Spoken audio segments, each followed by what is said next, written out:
Morning friends, मैं शालिनी आपका अपने YouTube चैनल के आइडियल इंस्टीट्यूट पर स्वागत करती हूँ। आज बच्चों हम एक नए टॉपिक के साथ मिलते हैं। आज का हमारा नया टॉपिक है विराम चिन्ह। विराम चिन्ह बच्चों हर एग्जाम में पूछा जाता है, चाहे वो टेट हो, चाहे वो टेट हो, चाहे बीपीएससी हो, कोई भी एग्जाम हो, उसमें विराम चिन्हों पे क्वेश्चन आते हैं।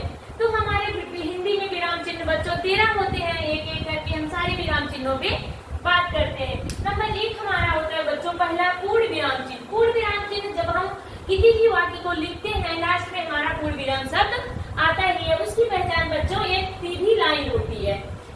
इसके बाद बच्चों आता है अर्धविराम। अर्धविराम बच्चों पूर्ण विराम की अपेक्षा कम समय लेने वाले वाक्यों में हमेशा अर्धविराम का प्रयोग होता है। इसके बाद आता है अल्पविराम बच्चों। अल्पविराम बच्चों हमेशा अर्धविराम से भी कम समय लेने वाले वाक्यों में बीच बीच में जब हम लिखते हैं तो कॉमा लगाते जाते हैं। इसको हम कॉमा भी कहते हैं। कोई भी शब्द हम जब लगातार 2-3 शब्द ऐसे बताने के लिए लिखते हैं तो उसमें हम कॉमा लगाते हैं। नंबर 4 पे बच्चों आता है प्रश्नवाचक वाक्य। प्रश्नवाचक वाक्य बच्चों इसका सिंबल ऐसे बनता है और हमेशा प्रश्नवाचक शब्दों में जैसे क्या, कब, कहाँ, कैसे इन चिन्हों का प्रयोग होता है। विस्मयादि बोधक शब्दों में बच्चों इस विस्मयादि बोधक चिन्ह का प्रयोग होता है, जो कि पूर्ण विराम के तरीके ही होता है, बस नीचे बिंदी लगी होती है।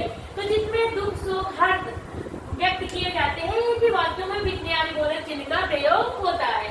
नंबर 6 पे हमारा आता है बच्चों योजक चिन्ह। योजक चिन्ह बच्चों दो शब्दों को जोड़ता है। चाहे ये कह सकते हैं समान शब्दों को जोड़ता है, चाहे कह सकते हैं पुनरुक्त शब्दों को जोड़ता है, चाहे कह सकते हैं समासिक पदों को या समासिक शब्दों को जोड़ता है। जैसे जहाँ समान, पूर्ण, पाप, सुख, दुख, इन सारे शब्दों को जोड़ने के लिए हमें योजक चिन्हों का प्रयोग करना होता है। नंबर 7 पे आता है बच्चों निर्देशक, जिसको हम डैश कहते हैं। निर्देशक बच्चों और योजक दोनों चिन्हों में बड़ी सिमिलरिटी है, दोनों सेम दिखते हैं बच्चों, लेकिन इतनी पहचान इसकी याद रखते हैं कि जो योजक चिन्ह होता है छोटा होता है बच्चों, और जो डैश चिन्ह होता है जिसको निर्देशक बोलते हैं वो बड़ा होता है। तो हमेशा लंबी लाइन याद रखिएगा।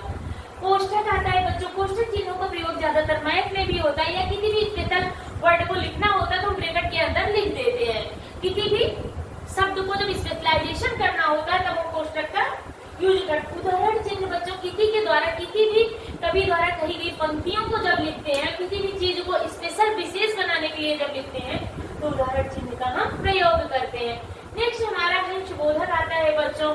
इसका चिन्ह हमेशा ऐसा बनता है, इसको त्रुटिबोधक चिन्ह भी कहते हैं। त्रुटिबोधक चिन्ह बच्चों वो होते हैं जहाँ पे हम लिखते लिखते कोई मिस्टेक कर देते हैं, बाद में उस शब्द को हम लिखना चाहते हैं। इस सिंबल को लगा के उस शब्द को हम ऊपर लिख सकते हैं। जैसे लिखते हैं भारत की राजधानी दिल्ली है, तो मान लीजिए हम राजधानी लिखना भूल गए तो इस चिन्ह को लगा के हम ऊपर राजधानी लिख सकते हैं। नेक्स्ट आता है बच्चों हमारा रेखांकन। रेखांकन को बोलते हैं अंडरलाइन। किसी भी शब्द को हम लिख रहे हैं उसको स्पेशल बनाने के लिए, उस पे लोगों का ध्यान आकर्षित करने के लिए नीचे हम अंडरलाइन करते हैं ताकि इसको जल्दी से देखने या पहचानने में आ जाए। तो रेखांकन का प्रयोग हम वहाँ करते हैं। लाघव बच्चों बहुत इंपॉर्टेंट चिन्ह है। किसी भी विस्तृत रूप को अगर शॉर्ट में लिखना हो, संक्षिप्त में लिखना हो, तो हमेशा लाघव चिन्ह का प्रयोग करते हैं। जैसे मान लीजिए डॉक्टर लिखना है, इंजीनियर लिखना है, तो हम लाघव चिन्ह का प्रयोग करते हैं। या लिखना है कृपया पन्ना उल्टो, तो इन लाघव चिन्हों के द्वारा हम बड़े शब्दों को छोटे शब्दों के द्वारा लिख सकते हैं, बड़े वाक्यों को छोटे वाक्यों में हम तोड़ सकते हैं। नेक्स्ट हमारा आता है लोक चिन्ह। जब हम बोलते बोलते थोड़े देर के लिए रुक कर फिर अपनी बात शुरू करते हैं तो वहाँ पे लोक चिन्ह का बच्चों प्रयोग होता है। मुझे उम्मीद है कि ये विराम चिन्ह आप अपनी कॉपी में लिख के इसको पहचान लीजिए, और उम्मीद है कि आपको ये बातें मेरी समझ में आई होगी। धन्यवाद।